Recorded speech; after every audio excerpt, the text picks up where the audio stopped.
Hey everybody, my name is Jennifer. This is Metatron speaking, and today I'm going to be giving you an abundance message from one of the spirit guides. This message is going to come from Asar. Asar is the Egyptian name for a god who is better known probably as his Greek name, which is Osiris. So he's going to be the one sharing the message. So this is abundance message number 6, 6 of 8. We're going to be doing 8 messages from 8 different spirit guides over 8 different days during the month of August to kind of celebrate or acknowledge the Lionsgate portal, which occurred this month. The Lionsgate portal this year, it occurred in an number 8 year. If you add up the numbers of 2024, it'll add to the number 8. So this was an 888 portal, which is such a big deal that this abundance energy has actually imprinted over the entire course of 2024, not just in August. So this is kind of like the theme of the whole year, to be honest. So Lionsgate, in case you don't know, it's a time when the Earth lines up with Orion's belt, which lines up with Sirius and also the sun in the sign of Leo. It allows for energies of abundance, manifestation, and possibility to increase in our favor. So these 8 messages are meant to be practical advice for increasing abundance in your life, whether you're looking for financial abundance, abundance in love, abundance in joy and happiness, whatever abundance you're looking for, these are going to be practical tips that are going to support you to lining up with those things. So I'm just going to read this to you. Honestly, in the beginning, it was a little strange, but sometimes what I channel is strange. So, I didn't realize it was going to be an abundance message. I had no idea what I was channeling. And most of the time I never do know what I'm going to channel. I just kind of follow along and whatever happens, happens. So at first I see myself as an angel. Like I can see my whole body as an angel, which I've never seen before. I've at times felt like angel wings on my back, which kind of was trippy. But this is me watching another version of myself. So I'm wearing white and I have these white angel wings and I have like long flowing hair, blonde. But I'm walking in the realm of the gods, which confused the heck out of me because I'm an angel in the realm of the gods. And realm of the gods, for some reason, whenever I see people, is that just, he's like, we do that so you know where you are. For some reason, whenever I see people, myself or anyone else, kind of entering into the realm of the gods, everything's in slow motion. They walk in slow motion, and their clothing moves in slow motion, and their hair moves in slow motion. And it's the realm of the gods. There's like clouds. It's just so I know where we are. It's probably not remotely what it actually looks like. I have entered the realm of the gods. Angelic beings have their own realm. There's an angelic realm, so it's kind of interesting to see the angel in the god space. I've never seen myself like this before. There is something ethereal and otherworldly about the realm of the gods. It seems to embody many of the themes of heaven, including pink clouds. I know I am looking to speak with a particular individual, and I know it's a male. So it's interesting. I'm walking and I'm like, okay, I'm here to talk to somebody. And so the Egyptian, being an Egyptian god, the Egyptian god I'm looking for is Asar, better known by his Greek name Osiris. I find him sitting comfortably, enjoying his existence. This was interesting. So I came to talk to Asar.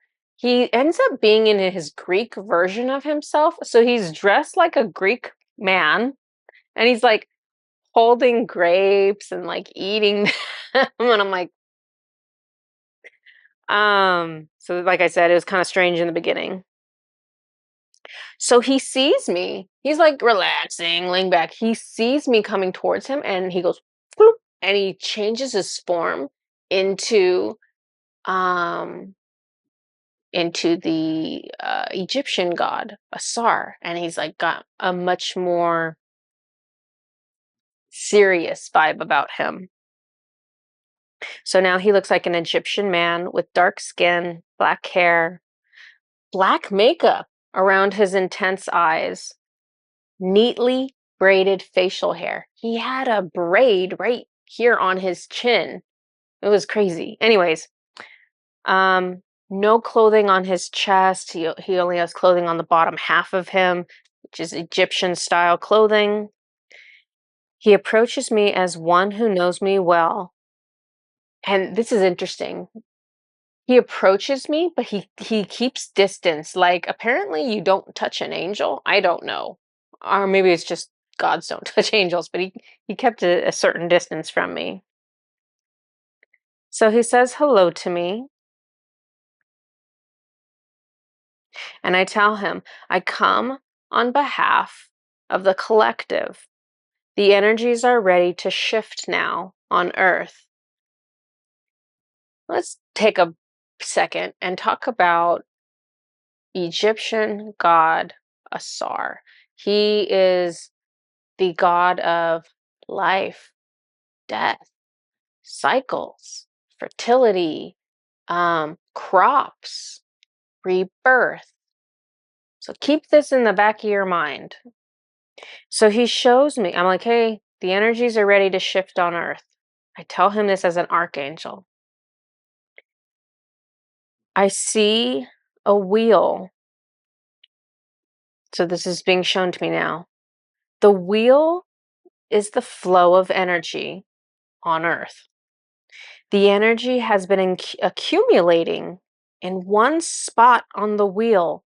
And as that spot reaches the top of the wheel, there's now all this momentum for when it comes down because the energy has been collecting there in a way it shouldn't. The energy is not supposed to accumulate on the wheel, but it has from resistance on Earth, from how humanity resists change and moving forward. And yet, even though humanity resists change, the world keeps on spinning. The energy keeps pushing forward. The movement continues, and the wheel must continue to turn. And those changes that we have not made will then come more quickly. So it's like the changes we were supposed to make are in that accumulated energy, and now it's going to come fast and quick because we didn't do it at the time we were supposed to do it. So now it's just going to come all at once. Those changes that we have not made will come more quickly, more suddenly, when we resist changes as they come into our life. Asar is the god of rebirth. Asar understands the cycles and rhythms of life necessary to sustain the most healthy circumstances. Holding on to winter or spring or any part of the cycle does not benefit humanity. It only prolongs the inevitable. So if you think of like when they're saying, okay, holding on to winter, holding on to spring, holding on to winter metaphorically, right? Holding on to uh, the trauma or something bad that's happening or something bad that you think is going to happen, or holding on to spring, saying, no, I don't want to let go of this good thing, even though it's time to let go of spring because now it's time to go into summer. But you're like, no, I'm going to hold this. It does not benefit humanity. It only prolongs the inevitable. Asar says, consider your life. Consider where you are holding on to energy. Consider where you are holding on to the past. Consider where you fear the future.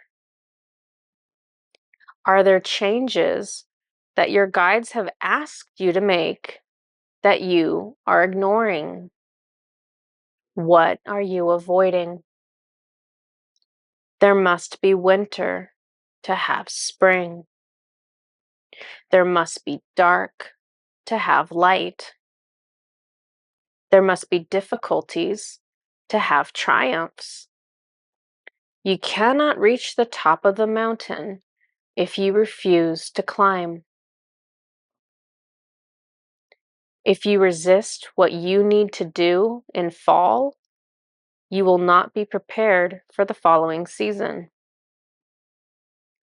There is nothing wrong with being in an emotional valley. There is nothing wrong with being in an emotional winter. All seasons of life have equal value and purpose. The season you are in now is not an accident.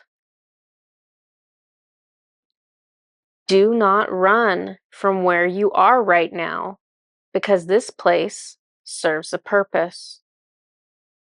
You would not be in this place if it did not serve a purpose for you. Do not focus on how long you have been in this season.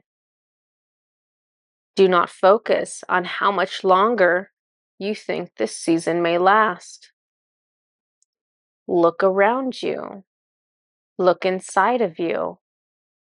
What is it at this typo? What is it that this moment is trying to teach you?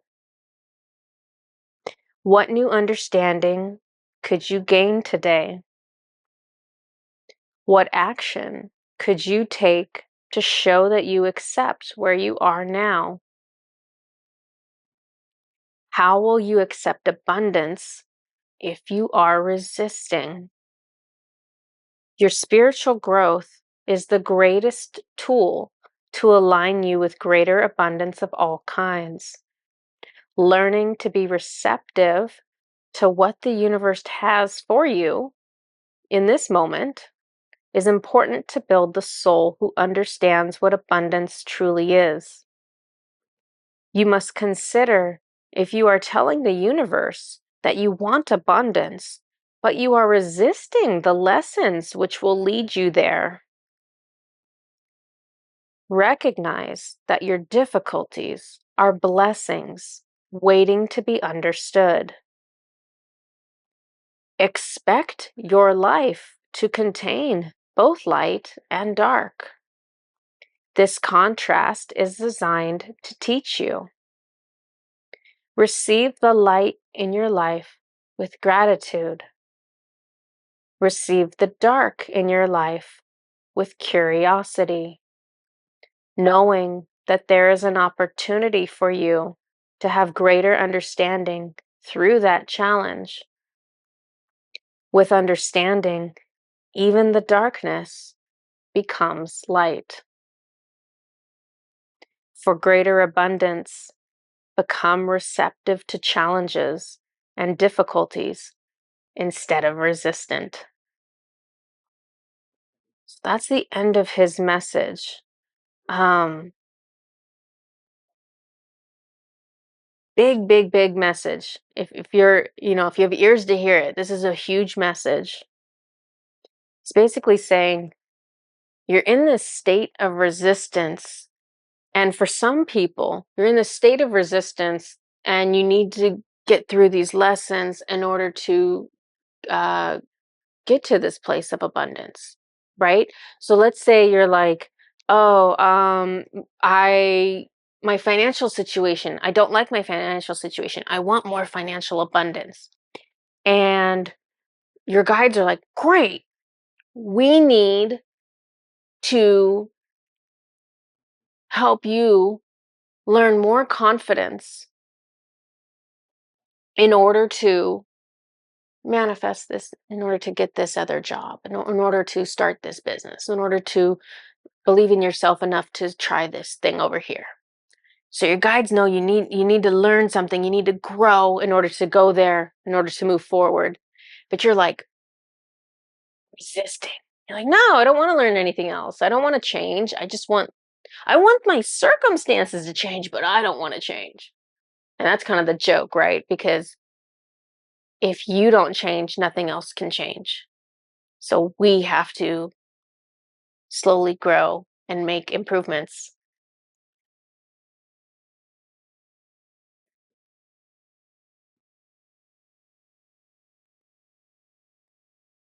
Yeah, so resisting lessons, expect your life to contain both light and dark. So a lot of people, myself included, I just expect it to be all light, right? I'm like, everything should be good. Everything should be good. Everything should be easy, right? And then we get something that's not, and we're like, what are you doing here? I don't want you.